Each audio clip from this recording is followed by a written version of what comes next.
Humahaba na ang pila sa mga transport terminal sa Baguio City dahil sa mga nabawas na biyahe kasunod ng walang tigil na pagtaas ng presyo ng petrolyo. Ayon sa Baguio City Public Information Office, nasa 30 hanggang 50% ang ibinaba ng mga bumabiyaheng bus sa lungsod. Dahil dito, ang dating 30 minuto hanggang 1 oras na interval umaabot na raw ng hanggang 2 oras o higit pa. Sa kabila niyan, tuloy-tuloy pa rin ang biyahe ng mga bus company lalo na ngayong Semana Santa. Nabawasan din daw ang mga bumabiyaheng jeep sa lungsod. Ayon sa ilang commuter, inaabot na sila ng 1 oras minsan para lamang makasakay. Patay ang 3 menor de edad matapos sumalpok ang kanilang motorsiklo sa isang bus sa Cadiz City, Negros Occidental. Base sa investigasyon, nag-overtake ang motorsiklo sa sinusundang sasakyan.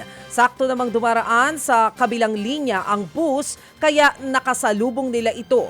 Nanindigan ng kumpanyang may-ari ng bus na nasa tamang lane ang kanilang bus. Handa naman daw silang magpaabot ng tulong sa pamilya ng mga biktima. Pasintabi naman po sa mga nag-aagahan, inirereklamo ng mga residente ang mga naipong basura sa isang complex sa Santa Rosa, Laguna. Halos matakpan na nga ang ilang establishmento sa dami ng basura. Reklamo ng ilang stall owner na may pwesto malapit sa lugar, tila baliwala ang mataas na garbage fee na sinisingil sa kanila. Itinuro pa ng mga residente ang head ng Monitoring and Clearing Operations Group na dapat daw na naghahakot ng basura. Depensa naman ng opisyal, hindi nila hawak ang buong complex kaya hindi nila mahahakot ang lahat ng basura.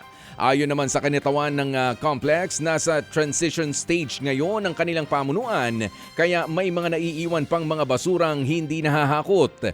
Umaasa na lamang ang nagrereklamo na tuluyan ng malinis ang lugar at hindi na maulit pa ang pagiging tambakan nito ng basura.